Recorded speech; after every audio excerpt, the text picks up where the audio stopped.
pajak semuanya, kita berjumpa lagi di episode podcast Kecak, keseruan cerita pajak dari channel YouTube Kanwil DJP Bali bersama saya Ayu. Semeton pajak semuanya, saya dari tim podcast Kecak hadir kembali dengan membawa sebuah tema yang sangat menarik hari ini adalah tentang hitung, setor, dan lapor. Saya tidak sendiri, saya ditemani oleh narasumber kita hari ini. Saya langsung perkenalkan saja, beliau adalah Pak Wayan Rucita Eka Wira. Hai. Halo ya. Izin ya Pak, saya panggil Beli Roci aja ya. Siap, oke. Seperti biasa gimana kita berkomunikasi ya. Beli Roci adalah pegawai dari kantor wilayah Direktorat Jenderal Pajak dan merupakan salah satu dari tim penyuluh Kanwil DJP Bali. Beli, silakan berkenalan, mungkin lagi ada yang ingin disampaikan. Oke. Langsung. Baik, terima kasih Mbak Ayu. Saya panggil Mbak Ayu aja ya. Supaya kita sama ya, supaya kita setara ya. Meski nggak seumuran ya. Oke. Silakan. Selamat pagi semuanya. Semangat pagi pemirsa semua ya, dan semangat pagi ya. Senang sekali ya hari ini kita bisa hadir di sini untuk acara ini dalam arti untuk memberikan edukasi buat masyarakat pajak dan mudah-mudahan nantinya bisa, tentunya apa yang kita sampaikan nanti bisa bermanfaat ya Mbak Ayu ya. Karena podcast Kecak akan selalu hadir menemani semeton pajak semuanya, memberikan informasi terkini dengan bahasa-bahasa ringan sehingga akan lebih mudah dipahami. Sip. Kita langsung saja ke pembahasan kita ya Beli ya. Kenapa itu ya? Oke.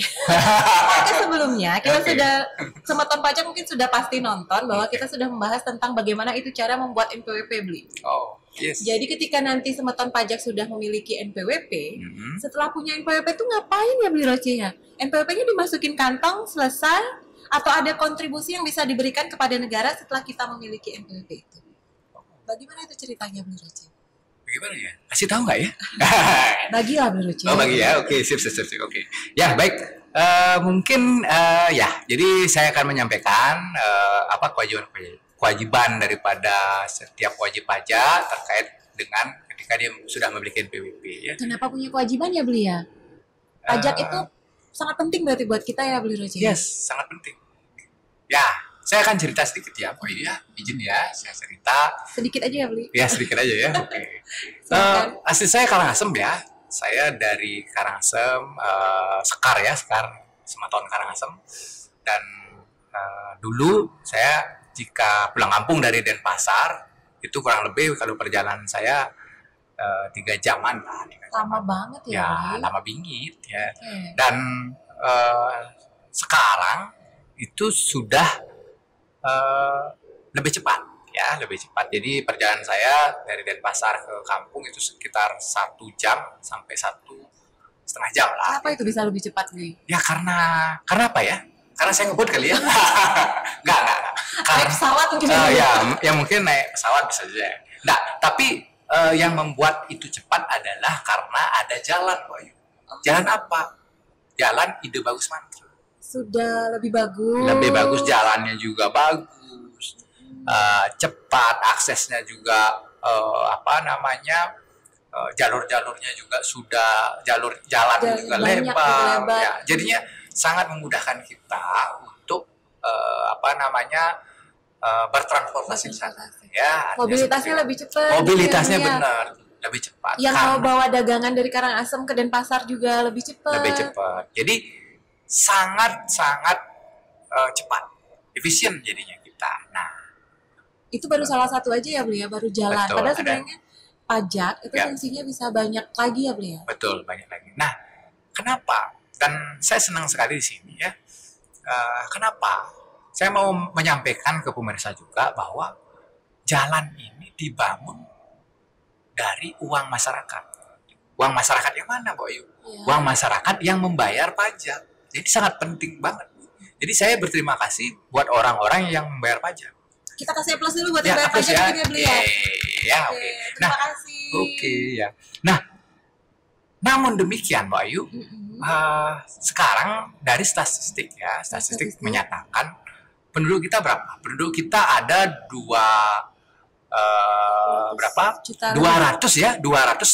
sekitar 260 juta ya. Banyak itu. Banyak.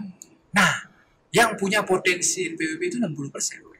Potensi NPWP negara kita 60%. Iya. Ya. Tapi yang baru ber-NPWP 30%.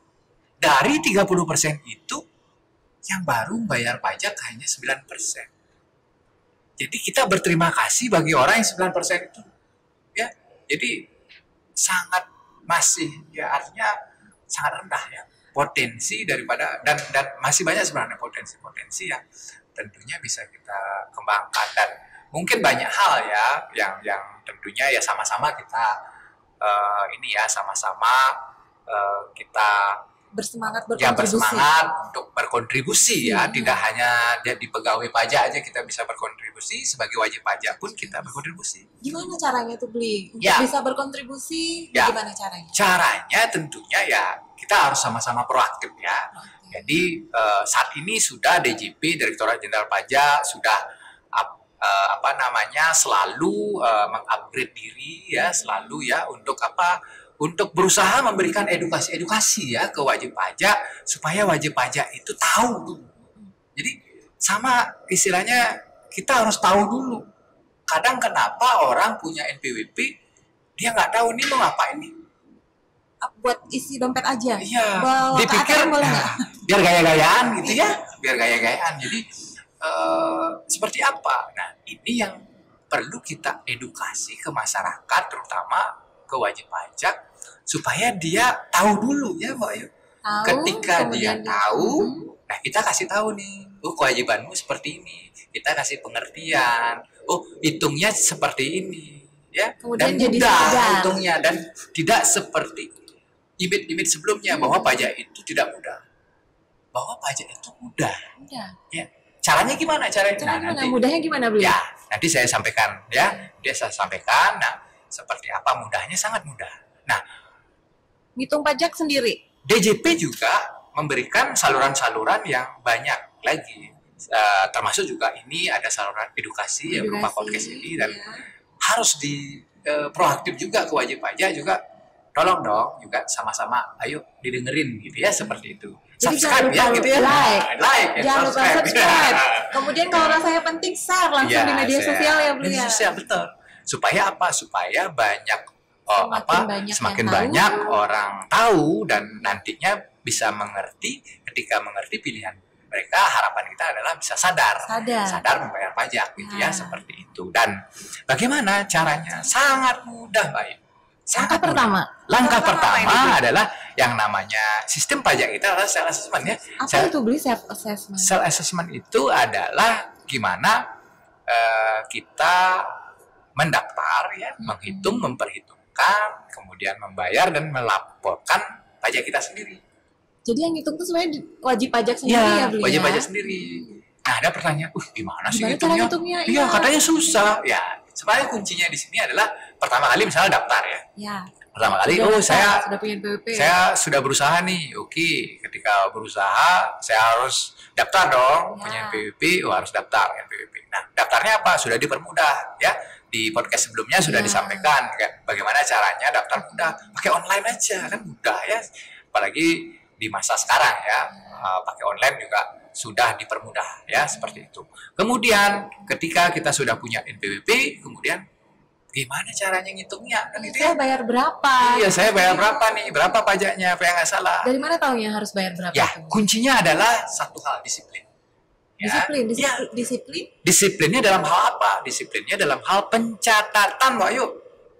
Jadi yang dicatat adalah? Jadi yang dicatat ya berapa penjualannya? Berapa sih penjualan saya per hari gitu ya? Oh, per hari penjualannya segini nih, kita catat. Ya.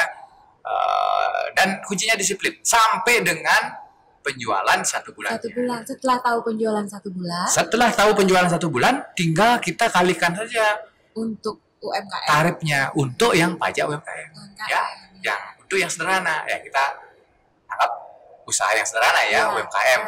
UMKM itu ketika memiliki omset di bawah 4,8 miliar setahun ya. Anggaplah pajak UMKM yang sederhana ya. Jadi tinggal kita kalikan berapa omset penjualan kita selama sebulan yang sudah disiplin dicatat itu. Yang sudah disiplin dicatat tinggal kalikan 0,5%. Gampang nggak kira-kira? Gampang banget. gampang pingin. Ya, gitu seperti itu. Nah, makanya jadi tidak mudah asalkan kita eh, tahu dulu. Sangat Ya, mudah gitu. tahu ya. dulu, kemudian kita berusaha untuk mengerti. Kita sama-sama proaktif. Ya. Tidak hanya kantor pajak atau DJP sudah memberikan ruang-ruang, sudah memberikan wadah, sudah memberikan Tempat saluran-saluran, bertanya. manfaatkan. Manfaatkanlah Hmm. salurannya supaya kita sama-sama berkontribusi. Berkontribusi membayar pajak. Biar 9% tadi itu nambah ya beli ya. Ya, biar nambah lah, biar Iya. nambah. Tax ratio Tiap kita tahun juga biar increase lah nambah. ya. Ya, betul. Setelah saya mendapat nih nilai pajak yang harus saya bayar, terus Oke. saya ngapain ya beli ya? Ya, setelah mendapat berapa penghitungan pajaknya ya setiap bulannya ya, kita membayar. Jadi ada dari menghitung, ada membayar, Mbak Ayu. Setelah tahu harus berapa hasil hitungannya, Ya, kemudian nilai tersebut dibayar. ya dibayar. Kemana bayar? Nah, oke, baik. Terima kasih, Mbak Ayu. Nah, membayarnya itu kita harus menggunakan e-billing, ya, kode billing, ya. Kode billing. Ya, kode billing itu juga dibuat oleh DJP. Ada banyak salurannya, Mbak Ayu. Saluran-salurannya banyak. Ada misalkan yang misalkan dia melek teknologi ya, melek teknologi, dia bisa minta EVIN. Bisa melalui DJP online ya. Ya. Melalui DJP Pakai online. akun sendiri gitu ya. Ya, Jadi akun nggak sendiri cuma ya. Facebook aja ya, Ya, tidak DJP pun Facebook. punya DJP akun punya sendiri akun. Nanti untuk pribadi. dengan DJP online DJP ya. online Ya. namanya. Nama ya, lainnya ya. SSC 2 namanya ya, restoran elektronik 2 gitu ya, generasi 2. Jadi ada namanya DJP online. Jadi pertama kali ya ketika wajib pajak itu mendaftar, sebaiknya langsung minta EVIN-nya. Langsung aktivasi Ya, EVIN. aktivasi dan minta EVIN-nya dulu, kemudian aktivasi. Mintanya gampang, langsung kantor pajak juga bisa. Iya, benar. Ya, online pun juga Bisa. bisa ya. Nah, online-nya nanti bisa ke saluran-saluran di mana KPP-nya Sudah terdapat disediakan, ya, ya. yang sudah disediakan. Nah, ketika dia bisa membuatkan kode billing Kode namanya, kode billing. billing. Ketika billing ada kode billingnya, saluran-salurannya banyak, antara lain ya salurannya bisa ke Langsung ke bank. bisa ke bank, bisa Langsung ke ke kantor kantor. pajaknya. Oh, kantor ke pajak iya. Ya, kantor pajak bisa. Bisa, ya. Kita minta tolong di kantor pajaknya. Atau biasanya ada nomor Dibuatin. WhatsApp yang Ada. dibuka untuk umum itu, Betul. khusus untuk billing juga bisa Untuk billing dihubungi bisa. ya, beliau. Kita tinggal WA itu. Nggak harus datang. Nggak harus datang. Kita tinggal WA itu, Pak, saya mau bayar pajak untuk masa misalkan Januari 2020 misalkan dengan jumlah sekian. Nanti DPWP dibuatin saya ya. ini langsung ada kode billingnya dikasih. Dikasih. Bentuk kode billing itu seperti apa ya beli ya? Ya, 16 digit apa gitu? Apa saya dapatnya kode digit Ya. seperti itu ya? kode digitnya ada kode digitnya, nanti kita bayarnya berdasarkan kode digit itu. Setelah Nanti- dapat kode digit, Setelah dapat kode digit itu ya tinggal kita bayar. Kita bayar bisa lewat ATM, kita bisa lewat bayar. ATM, ATM bukan bisa pajak, ya. Kita bisa bayar juga lewat internet banking. Kita misalnya mager nih, Ya, aduh, gabut mau duduk nih, aja dah. ya duduk aja. Bisa lewat internet banking ya, bisa gitu. Bisa pakai mobil banking juga bisa. kalau bayar di tergantung. kantor pajak bisa nggak beli? Langsung bayar di kantor pajak? Kasih Kalau uang bayar nggak kantor bisa pajak ya? ke kantong saya aja bayar. Bukan ya. Nggak Nggak bisa boleh. ya. Nggak bisa ya.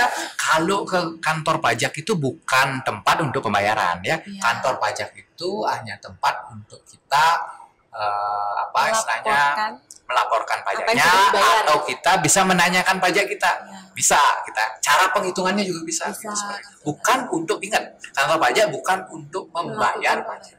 Tapi Semua kan pembayaran pajak dilakukan di bank atau kantor Yes, pos berarti bank ya? atau kantor pos ya. Jadi kalau bagi rekan-rekan atau pemirsa yang low end, maksudnya dalam arti yang tidak punya kemampuan, mohon maaf, dari teknologi, bisa langsung ke kantor pos ya. Di kantor pos juga disediakan untuk sarana dari untuk bikin billingnya. auto generate untuk billing, kode billing, sehingga langsung dia bayar, gampang. Tinggal datang bawa dananya saja Ya, untuk buat- disetor ke kas negara, Betul. billingnya langsung dibantu oleh kantor pos untuk mengenerate langsung ya beli. Betul. Jadi itu seperti itu. Setelah saya punya bukti bayar beli, Ya. terus bukti bayarnya saya apain? Saya simpen aja atau Ya. perlu tiap bulan saya bawa ke kantor pajak buat lapor atau gimana ya beli Ruci? Ya, baik, terima kasih. Jadi kalau misalkan kita sudah bayar setiap Sudah bulannya, itu kantor pajak membuat aturan bahwa ketika kapanpun dia bayar, dianggap itu lapornya. Khusus untuk yang Ya. UMKM 0,5% tadi ya. UMKM itu gitu. kenapa? Dan termasuk pasal 25 juga. Ya. Kenapa? Supaya tidak penuh kantor pajaknya. Nggak bolak-balik Ya, juga. nggak bolak-balik. Ya. Apalagi ada yang jauh-jauh ya. Yang Mbak Ayu ya, ada yang jauh-jauh ya. Tinggal kita bayar, sudah bayar, kelihatan bukti bayarnya sudah selesai. Kapan harus datang ke kantor pajak, Bli? Kenapa? Kapan kita harus datang ke kantor pajak? Oke, jadi ke kantor pajak itu apabila kita misalkan ada hal-hal yang patut kita tanyakan. Hal-hal dapat kita tanyakan, sepertinya ke kantor pajak sudah harus udah nggak harus datang gitu ya, Bli? Ya, sekarang tidak harus datang, jarang. Ya tentunya dengan kondisi sekarang, apalagi kita sudah digitalisasi lah istilahnya, udah semua konsultasi elektronik, bisa online. konsultasi bisa online, kemudian hal-hal kita nggak perlu sudah tidak perlu datang. Nah kemudian ada juga setelah membayar ada lapor. Wayu. Tadi kan sudah nih hitung, ya, kemudian bayar. Kewajiban yang berikutnya adalah melapor ya. Lapor. Jadi dilapor apa, Bli? Oke, melapor itu pun tidak perlu ke kantor pajak sebenarnya. Ketika tadi Anda sudah memiliki e-fin, Anda bisa lapornya menggunakan e-filing namanya. E-filing. Atau e-form. E-form. Ya, kalau UMKM memudahkan adalah e-form.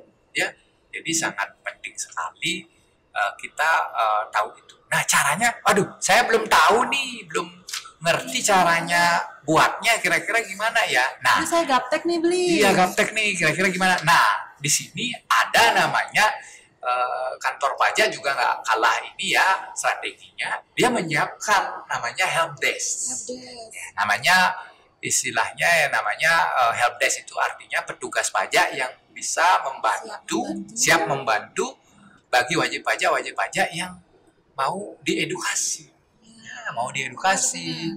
Artinya yang penting mau sedikit untuk ke kantor pajak dulu deh, gitu kan. Buang dulu image bahwa kantor pajak itu menyeramkan ya. Enggak, sekarang sudah tidak zamannya seperti itu, Pak Ayu. Ke kantor pajak justru kita malah enjoy ya. Malah kantor pajak kadang di samping kita berikan edukasi, kita dikasih minuman gitu ya.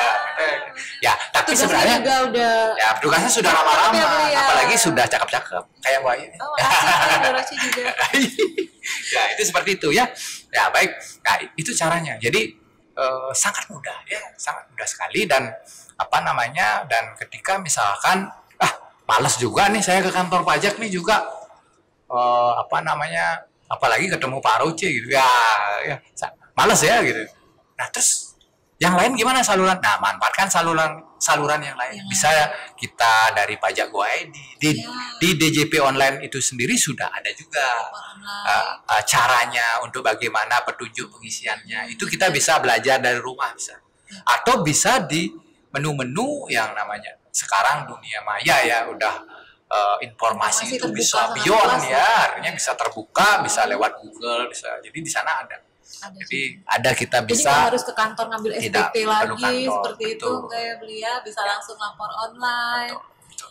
Nah, kalau ada nih dari itu bayar lapor tadi ada yang nggak dilakuin, apa yang akan terjadi pada kantor pajak Beli kalau sudah memiliki NPWP? Baik. Ya, jadi kalau misalkan nih di aturan artinya tentu pajak punya ketentuan untuk ketika mereka sudah punya NPWP tentunya dia harus punya kewajiban untuk melakukan itu ya, melakukan menghitung, kemudian membayar, kemudian melapor pajaknya. Apabila tidak dilakukan itu, ada namanya sanksi administrasi. Kasihan orang yang, maksudnya kenapa ada sanksi? Ya, kasihan buat orang-orang yang sudah disiplin. Keadilan ya, Bli. Ya, ini semacam seperti itu, Pak Ayu. Jadi semacam keadilan lah bagi orang-orang yang sudah disiplin, ya sudah melakukan kewajibannya. Nah, kalau yang mohon maaf belum ini, yang belum ya tentunya ada sanksi di sana. Tapi tetap aja ketika misalkan ada sanksi administrasi, ya tentunya itu yang sebaiknya dihindari dulu ya. Nah, makanya. Jadi dilaksanakan kewajibannya dengan patuh tepat waktu. Jadi kalau misalnya seperti tadi kita bayar sebelum tanggal 15 ya. Sebelum tanggal 15 bulan berikutnya. Misalkan kita untuk bulan Januari ini 15 Februari ya. Jangan sampai lewat dari itu ya Mbak ya. Atau juga ketika melaporkan menggunakan IPOM SP tahunan SPT ya. tahunan. Kapan Ya, itu beli? lah ya lapornya ya paling lama adalah 3 bulan setelah akhir tahun pajak. Ketika akhir tahun pajaknya adalah 31 Desember, makanya dia paling lambat harus melaporkannya, melaporkannya 31 Maret. 31 Maret untuk 31 Maret orang tahun pribadi. berikutnya ya gitu. Jangan sampai lewat itu ya. Jadi biasanya kantor pajak sudah menyiapkan lah di bulan Januari, Februari sudah menyiapkan tenaganya untuk ketika ada yang bertanya, ketika ada yang ini ya Pasti itu saat itu kondisinya akan sangat ramai ya. akan Beli, ramai. ya? Makanya oleh karena itu jangan mepet-mepet ya pemirsa.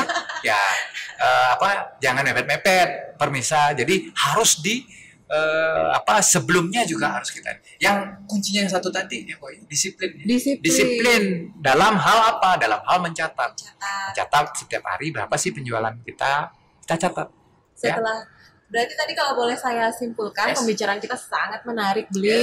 Nanti kita request aja kalau untuk lebih detail untuk per sektor atau gimana, kita request. Kalau untuk semeton pajak juga mungkin ada yang ingin ditanyakan lebih lanjut, boleh dikirim di kolom komen kita nanti, atau ada saya mau dong dibahas lebih detail tentang 1770 isinya itu seperti apa, boleh nanti tinggal masukkan di komen. Kalau dari pembicaraan kita episode kali ini, obrolan ringan kita tadi, saya simpulkan sedikit, berarti kewajiban pajak itu lanjutan setelah memiliki NPWP adalah bagaimana kita menghitung, disiplin melakukan pencatatan, kemudian setelah dihitung kita dapat nilai yang harus kita bayar, bikin kode billing, kita bawa langsung ke kantor pos atau bank persepsi. Setelah melakukan pembayaran, kita tunggu kewajiban lapor untuk UMKM yang tadi setahun sekali. Setahun sekali, ya. 3 bulan setelah tahun pajak berakhir. Baik, semeton pajak, bagaimana? Sudah mulai cukup tercerahkan ya semuanya ya. Penjelasan dari Biro C tadi sudah sangat jelas. Di episode podcast kita kali ini, mari bersama-sama kita tingkatkan kepatuhan kita dalam melaksanakan kewajiban perpajakan sesuai dengan ketentuan. Untuk tema-tema berikutnya, kita akan bertemu lagi di episode podcast berikutnya dengan podcast Kecak, keseruan cerita pajak Kanwil DJP Bali. Sampai jumpa. Terima kasih Pak Roce. Ya, sama-sama Mbak Ayu. Ya, terima kasih. Salam.